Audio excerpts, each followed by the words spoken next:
Shopify grows with your business no matter how far or big you grow. From the launch your online shop stage to the first real-life store stage, all the way to the did we just hit 1 million orders stage? Shopify is there to help you grow.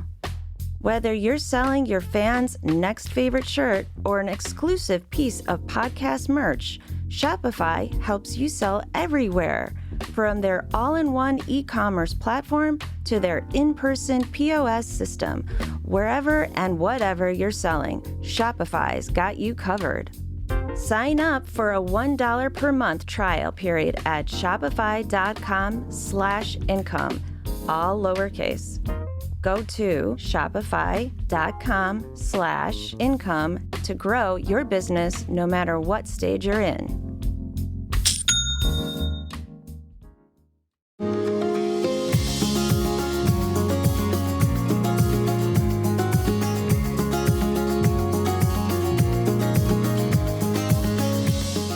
Welcome to my award-winning podcast, Thoughts from a Page, a member of the Evergreen Podcast Network.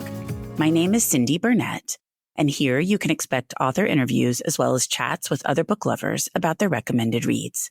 With so many books coming out weekly, it can be hard to decide what to read, so I find the best ones and share them with you. Do you love to be in the know about upcoming books? I have recently worked on 2 different projects. The first is a 2024 summer reading guide that highlights 45 fabulous titles that I have read and loved and that will make great reads for this summer. The guide is 12 pages long, and you can print it, and it contains my comments and thoughts on each book, as well as what type of reader the book will appeal to. The second project is with Kelly Hooker of At Kelly Hook Reads Books. She and I just recently produced our second literary lookbook, which is a list of 393 titles, releasing from May to October 2024, curated for our communities. The link to buy both is in my show notes. Today I am chatting with Alison Espach about The Wedding People. This book will be one of my favorite books of the year. It is so entertaining. I just laughed, I cried. I really would like to have joined all of them at these festivities. Alison is the author of the novels The Adults and Notes on Your Sudden Disappearance. Her short stories and essays have appeared in McSweeney's, Vogue, Outside, Joyland, and other places. She is currently a professor of creative writing at Providence College in Rhode Island. I hope you enjoy our conversation. Hi, everybody. I just wanted to pop in before this interview began and say sorry I have been MIA for the last month. We just relocated from Texas to Virginia, and it has been a much larger endeavor than I ever dreamt it would be. Now that we're basically settled, I'm going to get up a bunch of the August interviews that I haven't had a chance to do, so enjoy listening to them and catching up. I also wanted to let you know that I'm going to be taking off the month of September, and I'll be back in October with 4 author interviews a month and a special episode with Kelly each month where we talk about what we've been reading, what we've been enjoying, what's come in the mail for us, and a variety of other things. So I'm really looking forward to that. We will also still do our roundups periodically. Enjoy the month of September after you've listened to all these episodes, and I will see you in October. Don't you know that you're a grown-up? I'm a grown-up. Me too. Yep, me too. But these days, being a grown-up can really suck. Luckily, we're grown-ups who grew up in the coolest generation. We had video arcades. And also some of the best TV and movies ever made. We lived the origin of awesome consumer electronics. The list goes on and on. Yep, Generation X. Exactly. And we're Gen X grown-up. Every week, the Gen X Grown Up podcast explores media, tech, toys, games, and more from both yesterday and today. Through the eyes of Generation Xers who absolutely love that stuff. You can find us on iTunes or wherever you get your podcasts. Or find us on our website, genxgrownup.com. Life sucks as a grown-up. All right, you think that was good enough? I hope so, man. I'm tired. Who listens to a promo on a podcast and then goes and listens to a different podcast? Right. I've never done it. Right. Hi, I'm Emma. And I'm Joe. And we're the Professional Book Nerds. 2 Mondays a month, we interview authors and talk about their upcoming books, what drives them, and their go-to order at the cafe. On Thursdays, we share recommendations and dive into topics readers face, like how do I actually read the books on my to-be-read list? You can find the Professional Book Nerds podcast on Apple Podcasts, Spotify, or wherever you get your podcasts. Want to learn more about us? Our website is professionalbooknerds.com, and you can find us on Instagram, Twitter, and TikTok at ProBookNerds. We hope you'll come and listen, and as always, Happy reading. Welcome, Alison. How are you today? I'm doing very well. How are you? I'm good, and I'm thrilled that we're chatting. The Wedding People will be one of my favorite reads this year, so I'm very glad we're getting to talk all about it. I mean, thank you so much for having me on. I'm excited for our conversation. Well, I always start out with the author giving me a quick synopsis of the book for those that haven't read it yet. So would you do that for the Wedding People? Sure. So this book, The Wedding People, is really about this woman, Phoebe, who is at the end of her rope, and she shows up at this hotel in Newport, dressed to the nines, no suitcases. We don't know why she's there. The hotel is abuzz with wedding guests, and Phoebe discovers very quickly that she's the only person not there for the wedding. And when the bride discovers this also, the bride becomes very concerned, starts pestering Phoebe to explain why she's there. And finally, Phoebe tells her that she's there to end her life. And the bride is like, no, this is my wedding week. You can't do that. And the book really becomes about how they navigate this conflict and how these two women meet in such opposite places. And yet, as they continue to get to know each other, they become friends. They learn that they're actually in somewhat similar places. So, this book is really about Phoebe, but about sort of how she, what she learns when she encounters all the wedding people at the hotel, and about these two women forging this friendship and really learning to let go of this like perfect vision of life. And so, surely we'll talk more about the book, but I think I'll stop there with my synopsis. I think that's perfect. And I loved that Lila was not concerned about Phoebe taking her life. She was just concerned about Phoebe taking her life during Lila's wedding week. Yes. She's like, you can't do that. That is not allowed during my happy time.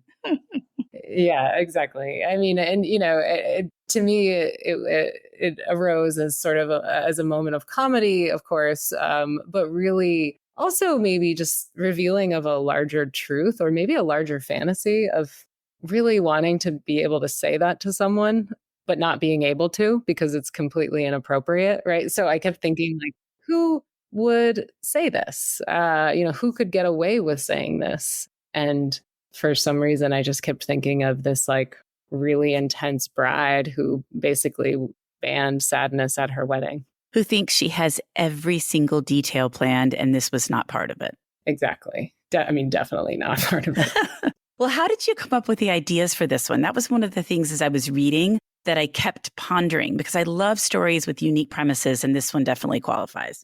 I came up with it many years ago. I was in the middle of working on my second novel, Notes on Your Sudden Disappearance. And that book had taken, a few years to just get going. And that book was pretty heavy. It was about this young girl who lost her older sister and this young girl navigating life in the wake of her sister's death. And so at some point while writing this novel, I just really wanted a break from it, and Notes, it spanned, 15, 20 years. So I was dealing with a large swath of time.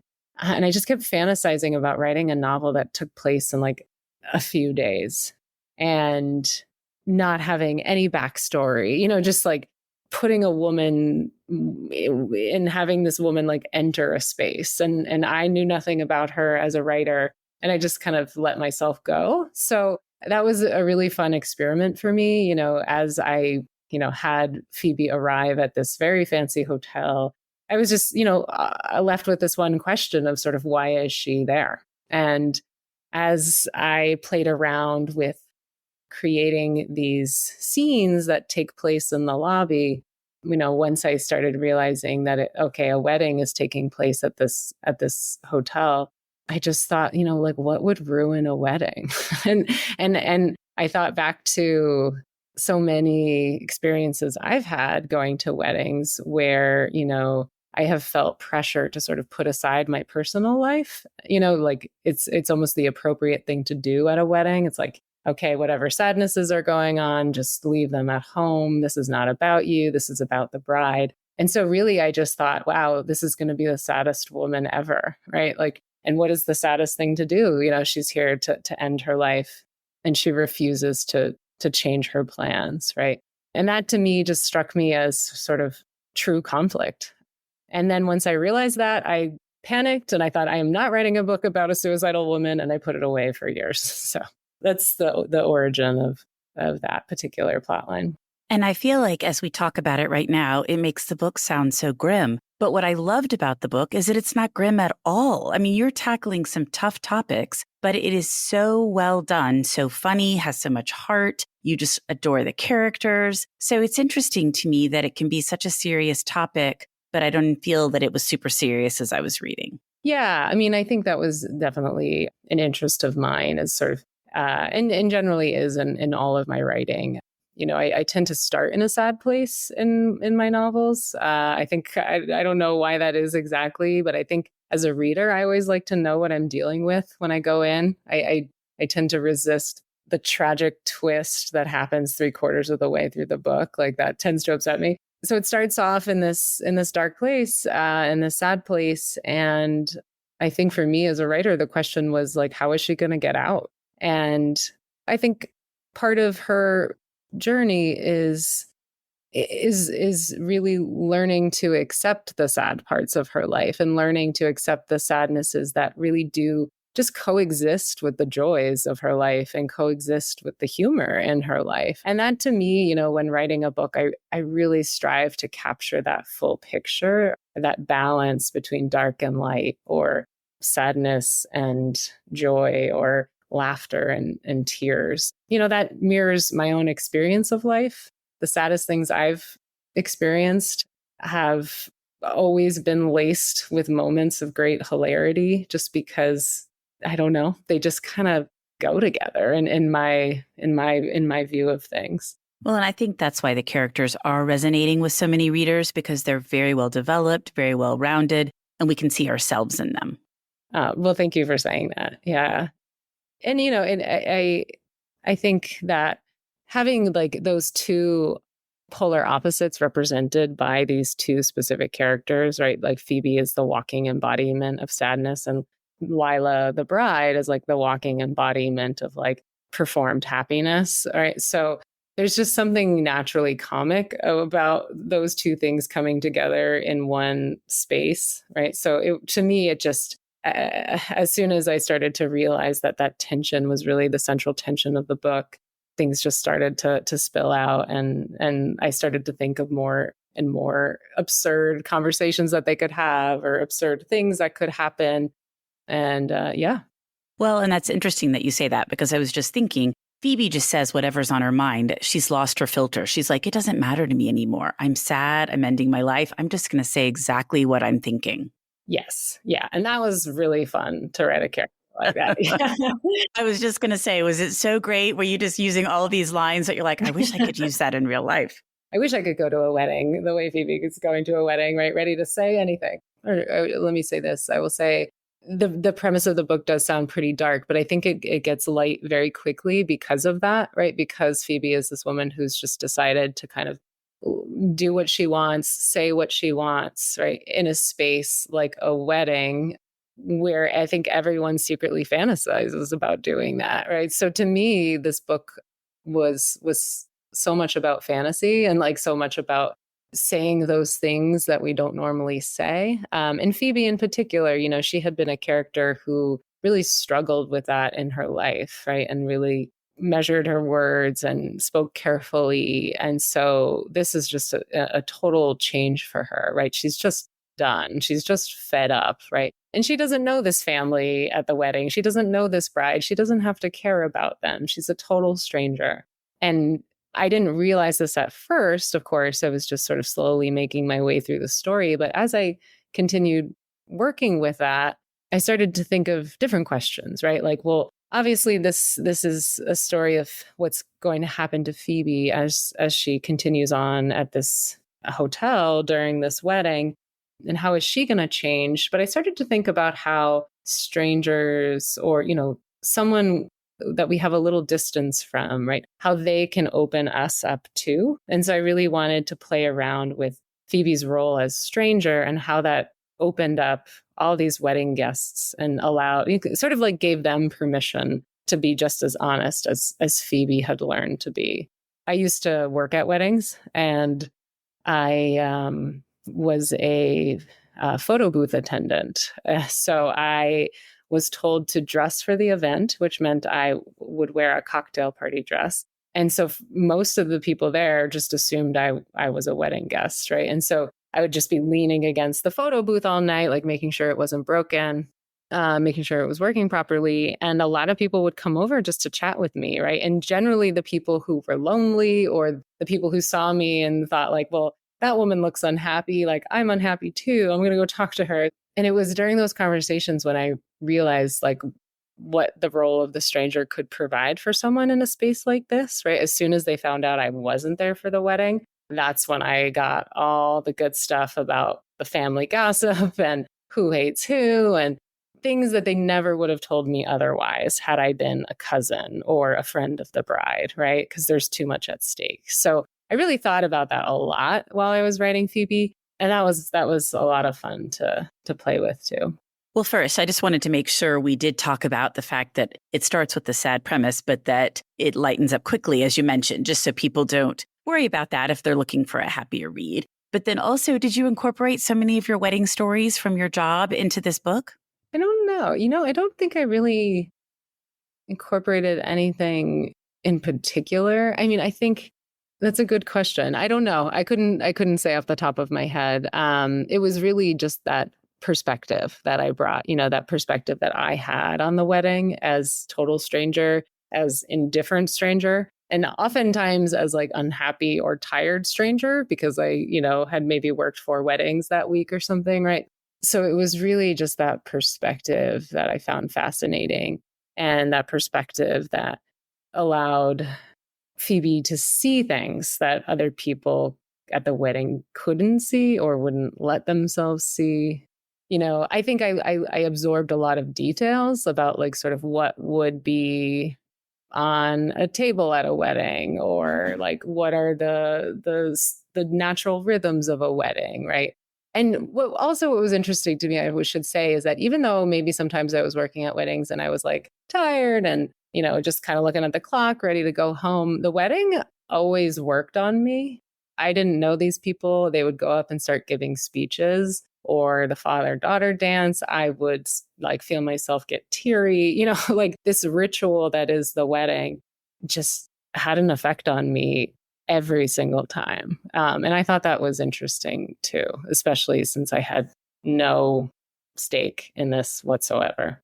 That is interesting. And back to your idea of being able to tell a stranger anything. I mean, I think that is human nature because you have no stake in it. As you mentioned, you think I'm never going to see this person again. I can tell them all this stuff that I wouldn't tell someone that I thought it might get back to whoever I was talking about or whatever is happening. Exactly. Yeah. And, and I've had those moments in my life where, it's sort of strange because you're like, well, why do I feel more comfortable telling this random person the personal details of my suffering, But it's precisely because you don't know them. It's precisely because you're probably never going to see them again, right? And so you become free around them in a way that you can become around the people you know and love. But I think that takes work, right? Because there are stakes involved in those sort of long-term relationships. Absolutely. Well, what about the setting? I love Newport. It's just beautiful. How did you decide to set it there? I love Newport too. I live in Rhode Island. I live in Providence, and I teach. So I have a day job that keeps me in Providence most of the time, and so I just thought, well, it's local, which is the practical reason for why I chose Newport. It was somewhere that I could sort of visit regularly, see, go to on weekends, do some research, or just sit in a cafe and take in the environment. But also just because it is an interesting setting. And I think to me, it really mirrored what was going on inside the hotel. Newport is a place that spends a lot of time, money, and energy and sort of preserving the past, right? And preserving the romance, the beautiful romance of the past, right? They're just such gorgeous buildings in that town. And so just some really beautiful streets, these like old cobblestone streets where you could just feel the history, and you can maybe for a second pretend that you're somewhere back in time. But then there's always like the crack in that, right? Or, right next door to the 19th century mansion is like a cafe that's like giving you collagen shots in your latte, So I loved that contrast, right? Just that the two opposing forces, right? This energy that wants to like create this romantic history and keep that alive, but then sort of the contemporary world of commerce that is just moving along and really uninterested in that uninterested in that history. So yeah, so I don't know. It's just something about that felt right to me, right? That we have this character Phoebe who is really committed to this like romantic vision of her life and committed to having like one last really romantic night, like this luxury decadent experience in this hotel. And yet like the air conditioner rattles, or there's no room service that night, or, just these little like modern inconveniences that kind of keep bursting her bubble. So yeah, so I hope that answers your question. And the Cornwall Inn, I'm assuming it's not a real place. Is it based on any place? Yeah, it's not a real place. I think it's like a compilation of like every hotel I've ever stayed at in my life, It's so, there are a few hotels that I visited while I was in Newport, but none of them were quite right for like the purposes of the novel. So they're really sort of like tweaks of a few different places in Newport. It's kind of like a Newport hotel mashup. Well, that makes sense. There are so many beautiful hotels in Newport. And so I was curious if you picked a particular one or did a mashup, as you're mentioning. Yeah, a mashup, yeah. Well, what was the hardest part of writing The Wedding People? I think for me, and I don't know if it's particular to The Wedding People, but I really struggle with the deflation that comes after stumbling upon what you think is a good idea, right? And then like the writing of those opening chapters, there's so much energy, there's so much adrenaline that comes with sort of setting up the story for the first time.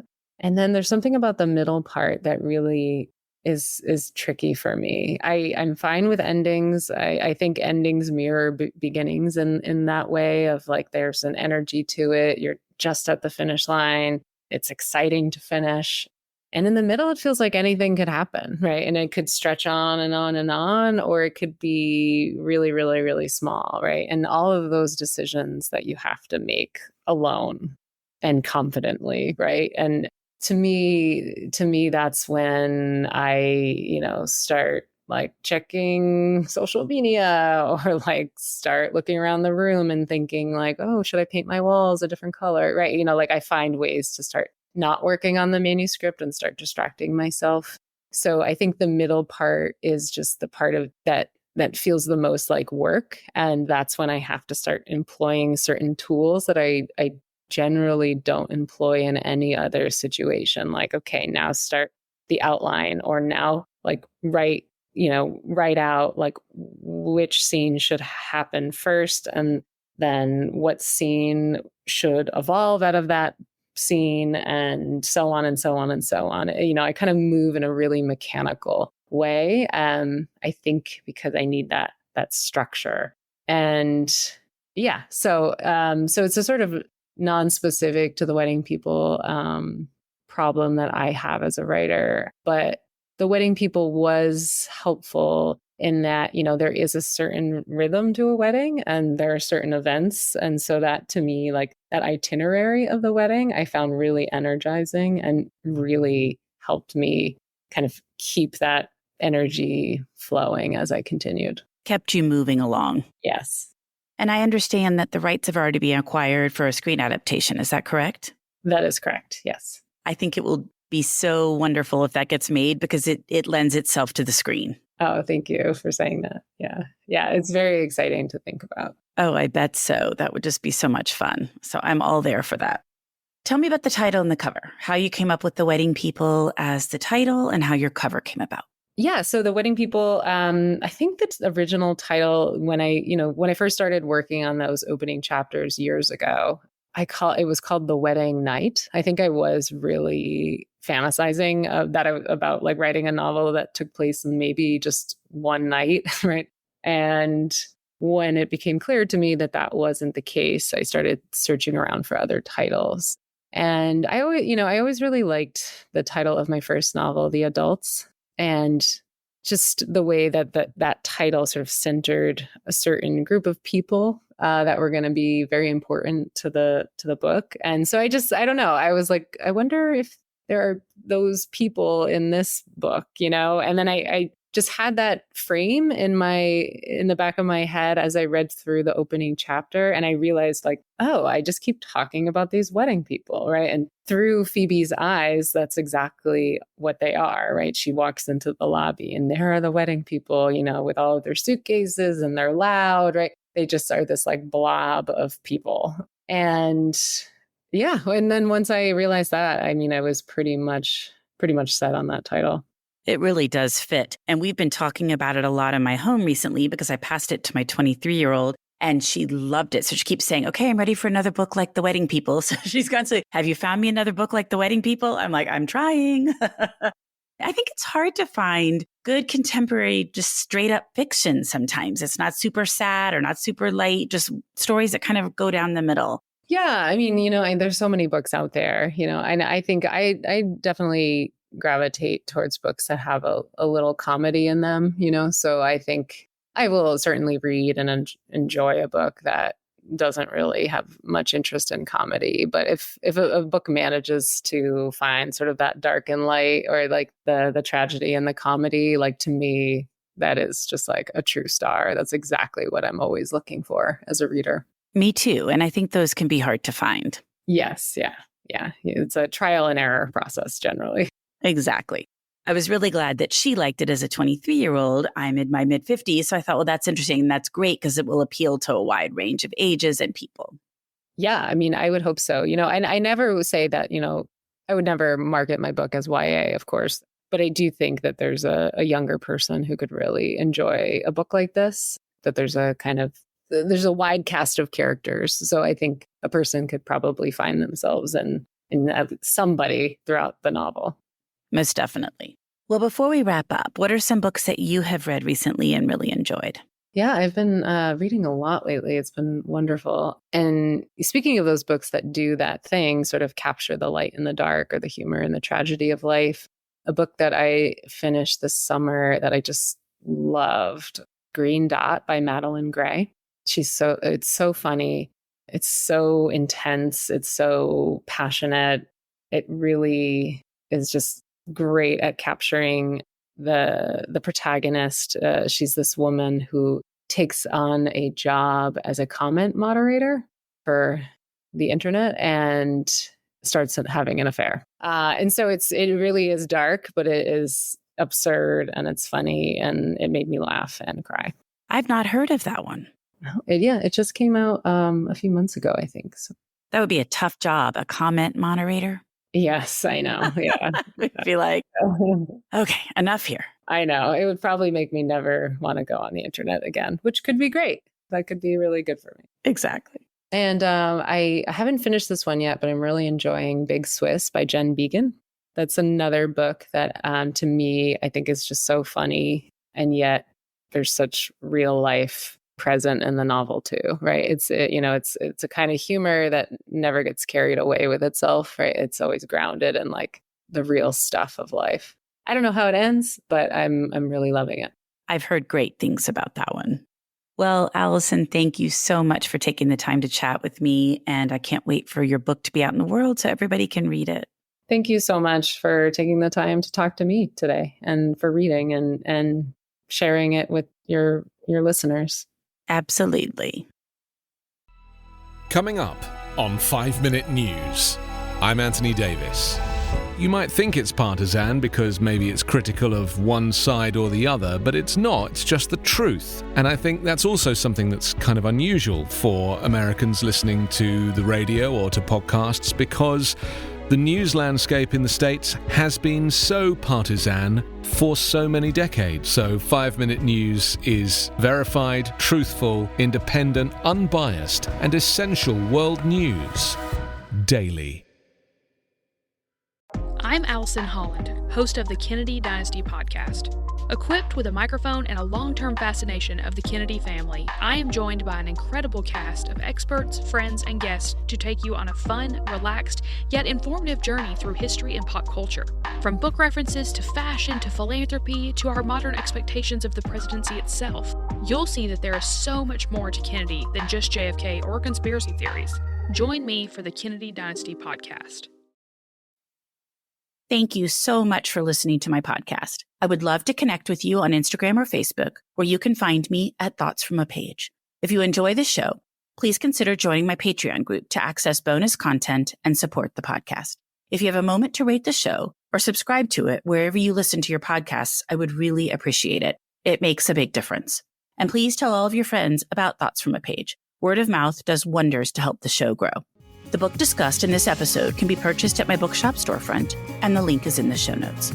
I hope you'll tune in next time.